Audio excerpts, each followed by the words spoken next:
সবাইকে স্বাগত দীপ্ত বাণিজ্য সংবাদে। আপনাদের সাথে রয়েছি আমি দোলা ডলারেস।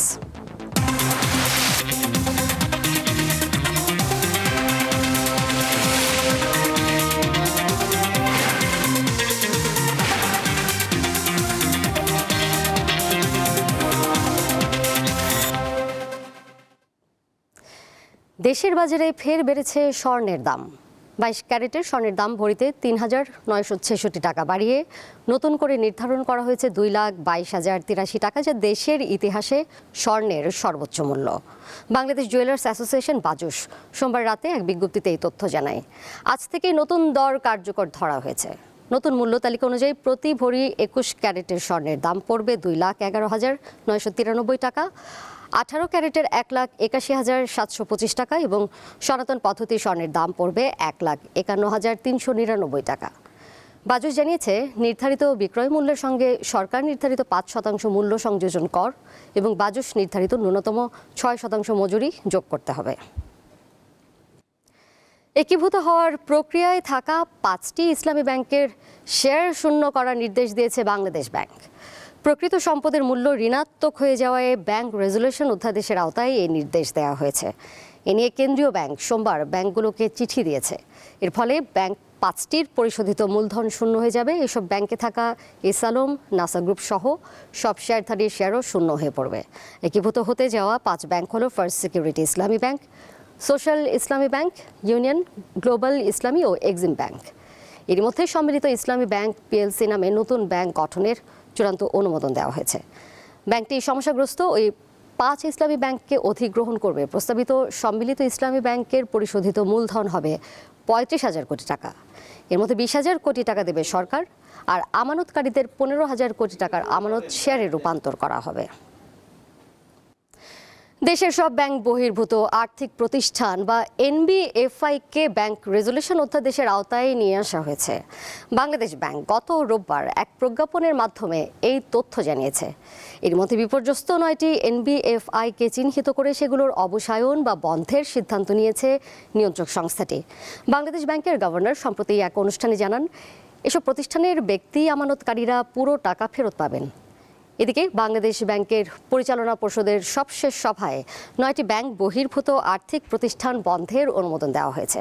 প্রতিষ্ঠানগুলো হলো FAS finance, Bangladesh industrial finance company, premier leasing, far east finance, GSP finance, prime finance, Aviva finance, peoples leasing ও ইন্টারন্যাশনাল লিজিং। আর্থিক প্রতিষ্ঠান খাতের মোট খেলাপি ঋণের 52%ই এই 9টি প্রতিষ্ঠানের। গত বছরের শেষে এসব প্রতিষ্ঠানের খেলাপি ঋণের পরিমাণ দাঁড়ায় 25,089 কোটি টাকা।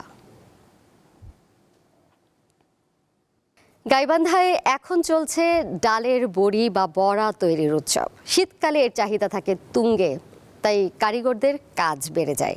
মুখরোচক খাবার হিসেবে এই বড়ার জুড়ি নেই বলে জানান স্থানীয়রা। ডালের বড়ি বা বোড়া শীতকালীন সবজির সাথে একটি সুস্বাদু খাবার হিসেবে বেশ পরিচিত। ঐতিহ্যের এই পদ সারা বছর তৈরি হলেও শীত মৌসুমে এর চাহিদা বেশি থাকে, তাই বেড়ে যায় কারিগরদের ব্যস্ততা। ডালের বড়ির প্রধান উপকরণ মাসকালাইয়ের ডাল ও কালিজিরা। ডাল সারা রাত ভিজিয়ে রেখে সকালে মেশিনের সাহায্যে গুঁড়া করে বড়ি তৈরির উপযোগী করা হয়। এরপর 2-3 দিন ধরে এগুলো শুকানো হয়। 30 বছর হলে আমাদের মনে করা বড়া দিচ্ছে আর কি। আগে কম দিয়েছিলাম, এখন একটু বেশি দিচ্ছি মেশিন। হ্যাঁ, আমরা প্রথম কালাই কিনে আনি, কালাই কিনে আনার পর কালাইটা রোদে শুকিয়ে এটা জাতার ভেতর দুটো করে ফাল্টা হয়, খন্ড হয়। বাটার পরে এইভাবে ফেনে সকালে দেই। প্রতিদিন 1,000-1,200 টাকা আসে আর কি। প্রতি কেজি বড়ি বা বোড়া তৈরিতে খরচ হয় 150 থেকে 200 টাকা, বিক্রি হয় 300 থেকে 400 টাকায়। গাইবান্ধার স্থানীয় বাজার সহ ঢাকা সহ অন্যান্য জেলায় এর চাহিদা রয়েছে। এরা মনে করেন 100-150 পরিবার আছে এখানে বানায়। ছাদটা অন্যরকম লাগে যখন হচ্ছে নতুন সবজি নামে। নতুন সবজির সঙ্গে মানে তরকারি রান্না করলে অনেক সুন্দর সুস্বাদু লাগে। বড়াটার গুণগত মান খুবই ভালো, এটা মাসকালাই দিয়ে তৈরি হয়। ক্ষুদ্র এই শিল্পকে এগিয়ে নিতে কারিগরদের প্রশিক্ষণ ও ঋণের ব্যবস্থা করার আশ্বাস দিয়েছে স্থানীয় বিসিক। তারা এটা মৌসুমী ব্যবসা, তারা খুব ভালোভাবে এটা করতেছে। আমরা তাদেরকে ঋণের পাশাপাশি সহযোগিতা দিয়ে, প্রশিক্ষণ দিয়ে সহযোগিতা করে আসছি। এরপরে যাতে অন্য কোনো তাদের যদি কোনো প্রশিক্ষণ প্রয়োজন হয়, বা ঋণের প্রয়োজন হয় আমরা অবশ্যই তাদের সহযোগিতা করবো বলে আশা করছি। ডালের বড়া তৈরির কারিগরদের সরকারিভাবে পৃষ্ঠপোষকতা দেয়া হলে অনেক কর্মসংস্থান সৃষ্টি করা সম্ভব বলে জানান সংশ্লিষ্টরা।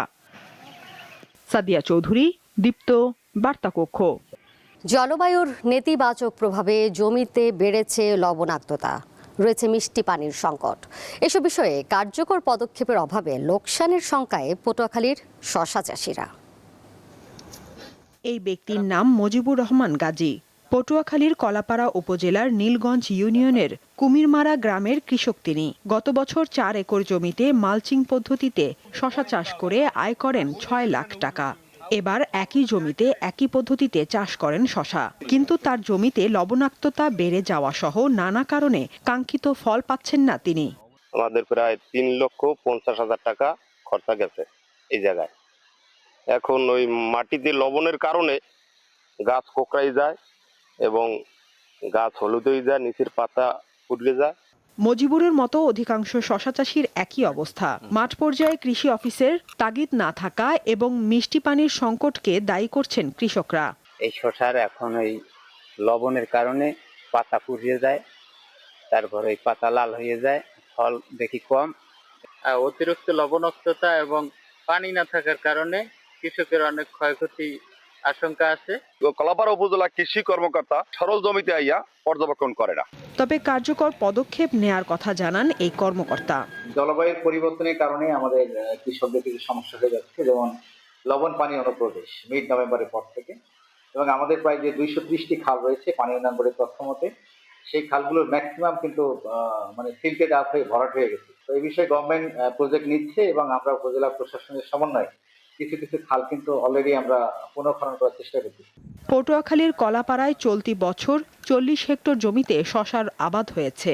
এসব জমি থেকে 600 মেট্রিক টন শশা উৎপাদন এবং 2.5 কোটি টাকা বিক্রির লক্ষ্যমাত্রা নির্ধারণ করেছে কৃষি বিভাগ।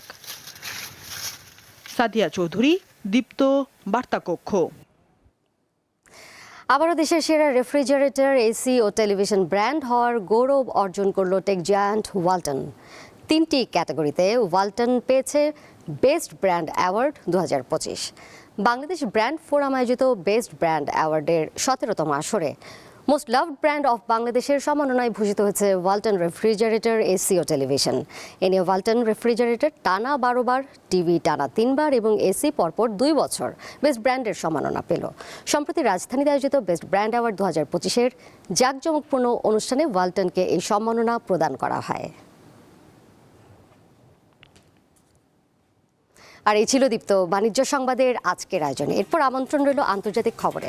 এতক্ষণ সাথে থাকার জন্য সবাইকে ধন্যবাদ।